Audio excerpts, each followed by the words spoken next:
enwere video Igbo ekenekwa mụ na Igbo Chineke nna kere chọrọ ezigbote mma. Enwere video m wetara ebe anụnwa wetabugo m nke mbụ about ndị Igbo bi na China. Ndị ba kpọrọ ya nweta nke Igbo, and I thank God na some people are beginning to see sense in it. Nke kịta bụ gịnị nke ịtọ. Nke ọzọ nweta sị m na your title dị bigger than nke a, na ihe ikwuru na ọkwa ezigbo ihe, mana sometimes akwụgo m ndị mmadụ hapụ the messenger, pay attention to the message, it will do you a lot of good. Mana anyị pụtara sị na onye ala na-ezikwa ozi, mana onye ala zikwa ozi, onye ala na ihe ya emenwe ozi mmadụ ozi. At that point you are no longer paying attention to onye ala, you are paying attention to his message. So bikonu gekene my message, hapụ kene m ka m si ekwu ya ọ ka m si wede ya. Una na-anụ nke anụ nweketa bụ nke ịtọ. Ihe a bụ ihe ndị be anyị na-eme na China. Nene nokwu nụnụ ihe onye nọ na China ji wee kwukwa ya sị na ihe ndị be anyị na-eme. Otegwu nkwubeli ha, but the earlier the better for our people. The earlier the better. Ihe ndị be anyị na like ikwolu nigidi ha nugide emebie datin na bata emebili ya onye ọbụla anaba. Unu emebighị afọ na ọbụrụ ọzọ ka adịtị nsi dịka o si adị. Ụfọdụ adịbazi anyị egwu ọgwụ. Mana unu pụtakwu na asị na ndị ọcha ada agwụgwụ. What is the purpose of you inviting native doctor to China ka ọ bịa melu unu for what? Akwakọ wee ebe unu ibu ntom ibu ihe niile unu na-ebu a na-ejidezi unu asịzịa dibịa gwazi ebe ka ọ na-ekele unu dị atịkpa ka unu welezi na terrorize ndị na-anọ, which will do us more harm than good. This is exactly what I am hitting ahead. Ndị be anyị mụrụ na ihe kwụsị na oke chụchụ anụ nwụrụ na-eme. Onwekwa onye ya abalị ụlọ ọkwa onye mebie ya adọka data akwụkwọ onye ọbụla anaba jejezuo ike. My own school na-emebi n'ala ndị na-etonite ụzọ. That is it. Ụgwa bụ onye mere ike ọ na ọbụkwa emere ike gị chọrọ na inochielu ndị ọzọ ụjọ. Do not burn this bridge because niile eje abata. Nene na ihe this guy kwu ihe ndị be anyị na-eme na China. Nke a bụ nke na-ewuzi ewu kịta. Ama eji Igbo wee so ife a ka ọ ghara esi na m akparịa ndị be anyị, mana ife abụọ Igbo ka m kwesị iji wee kwue because ife a na-agalụ ndị Nigeria niile. Mana achọrọ m ka ọ ga-abụ ndị kọntrị ndị ọzọ bịazie kịta ha ewere ife a na-ekwu nche ikwu wee gwa anyị okwu. Si anyị nwa bụ ndị obodo bụ Nigeria ka anyị kwanyere onwe anyị ugwu. Efere ife ọ ya awụ onye ọnwụ na mmiri na-eme na ịdụ smart ka ikpe ego ọsịsọ. Ọ ga-edorọkwa smart yo. Ịdọrọ smart iberibe ka ede. So abịa n'obodo a kịta ndị be anyị nwere ụmụ kịrịkịrị alụ a na-eme. Yesterday ebe a na-eri nri ka a na-akọmplen ka ndị be anyị si agbalụ ndị mmadụ ego abụrụ ezigbo ego. Amamebi fesa ewere amamebi fesa arụ ya, mana ewolu feki ego feki a na-ekesasị. Ane ka ndị obodo a si emebara iwere ego feki kịta nye onye anwa onye obodo onye obodo a iwere ego feki nye onye ekwu okwu onye na-efu na feki ose ya pikchọ gbago nkịtị ọkpọrọ polisi ị ga amade. And the worst part, gị nwa na onwe gị nwere ike iji feki ya ma na feki ka ọwụ akpọrọ polisi kpọrọ gị atụ ego nga emeji akpọpụ deport wọ. And na China ife ọ na-emegidere obodo a deport wọ gị ha ga-enyekwa gị akwụkwọ na ndụ again. So kedu ka ị ga-esi wee wuru nke wee mebie nke onye ọzọ onye enyi ego amalọ. Yesterday ka m na-aga ebe m ga-eji jegota akpa, so eyuzu my map. If I na-use ebe a bụ a-map, Google map ada alụ ọrụ ebe a maka ndị na-akwado ibi echi. Eyuzu a-map pịa adreesị maka adreesị bụ na Chinese na, so ide n'English gị je convert na Chinese wee de ka Chinese m convert ama m na Google convert ka ọ convert ya. Ewere m detain pịa na map buru m jee ebe ọzọ. Ebe m jiri nke ogolo update ya ndawa ebe a nje kịta wee ebe ndị biga nti nọ na be anyị na-eje alụ akpa. All this Gucci bag, Prada, Louis Vuitton, ebe a bụ ebe a na-eje alụ ya. Ọkwa alụọ ya ọdụ exactly maka ịma na Gucci na Prada efuru na-ele afịa based on na afafa ewu gị ewu. Ọ bụla based on the quality of afia, ị ga-enwetakwa the same afia na ife ọzọ, mana nke Prada ga-aka galon because no fashion, ịghọtago designers. So ndị ntị ya ruo ebe a ha haziri, mana nke a wanda update. So ruo ebe ọ bụrụ na ọ bụla ebe a ka nne kọsị ebe na-ejewu ebe akpado ship ndị be anyị ga-egotenye 2,000 3,000, ịghọtago gị ile nye 5,000 10,000 ịghọta. So ndị ka nje ebe ọ bụrụ na ọha ebe a njekwa ebe ọzọ nje ọwụla ebe a na-akwa leda, mana my map na-agwa m na ebe a ka nna abịa. So eluzie m ebe ahụ nsị oke ngwa ka m gbagobe n'elu, amara m na ofu eke na-eso m n'azụ, ịghọtago. So eke a soro m mba elevator, eke so mba elevator. Ife ọzọ m fụrụ o ji fon ya n'aka, mana onwe ife ọ na-apị na for just day like this.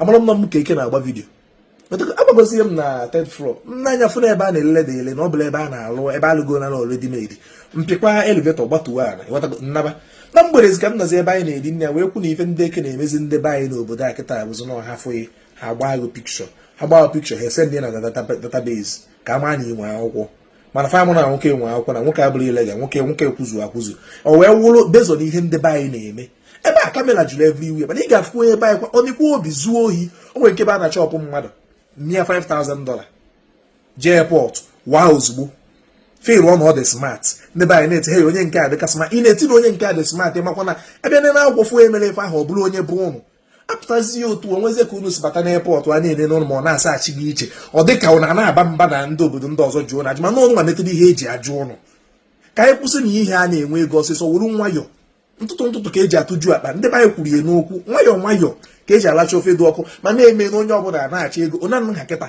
ana m achọ 2 billion naira onye enye emu ama na-ezu n'ohi Dangote meki 2 billion naira na eji mụ a na-eji achọ 2 billion naira ọkwa nwayọ ọkwọrị nwayọ before na-eru 45 years enweta m 2 billion naira ama na-enwe kịta ife obere nwa 20 years ọ na-achọ 20 million enwe m 20 million oge ndụ 20 years 20 years amago m left and right ma ọkwa ọrụ ka nka na-amụ. Let's stop all these things.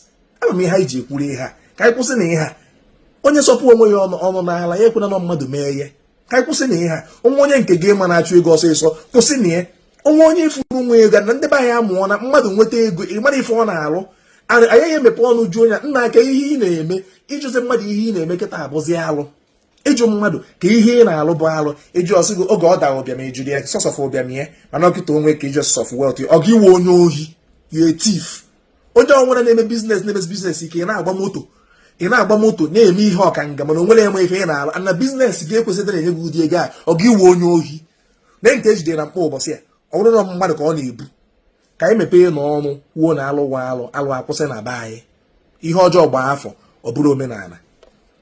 Thank you. Ama m na afụgo that video. O nwere ihe na-aghọta n'ime ya. Ọ na-aga nnọrọ na-ekwu ya asị na ịdị against ndị be anyị na-enwere ndị be anyị anya ukwu. Onwere onye na-enwere anya ukwu. Enwere onye na-enwere anya ukwu. I am just speaking ahead of time. Because ama m ka Dubai si wee crash ya. Everybody koto okwu ya. Unu je Dubai bido n'ụba ọgụ mewe ihe ndị aye mewe ihe ndị a n'onye fully aware that no bụrụ sọsọ ndị Igbo nọ na obodo ahụ marakwa amala na ihe unu mete amanjụkwa gị na-ewe onye Abagana amanjụ gị na-ewe onye Imo steeti amanjụ gị na-ewe onye Idiato amanjụ gị na-ewe onye Abia steeti amanjụ gị na-ewe onye Ebonyi onwere ha ya ajụ gị that itin ahụ commit crime as onye Igbo ndị ọcha chọrọ ịma na Igbo onye Igbo punish sọsọ gị ndị ọcha ya punish every other person that has that Nigerian passport within them because they believe and unu maka ka rule ndị anụnwa si adị enweta ofu onye with corruption na be ha as a family member ayi wipe the whole family so ha nweta ofu onye as a notorious human being na China aya rob ya off every other person bụ onye Nigeria in as much as needs that green passport abụ nke ndị Nigeria. Why are people making life difficult for ndị ọzọ? Why are people making difficult?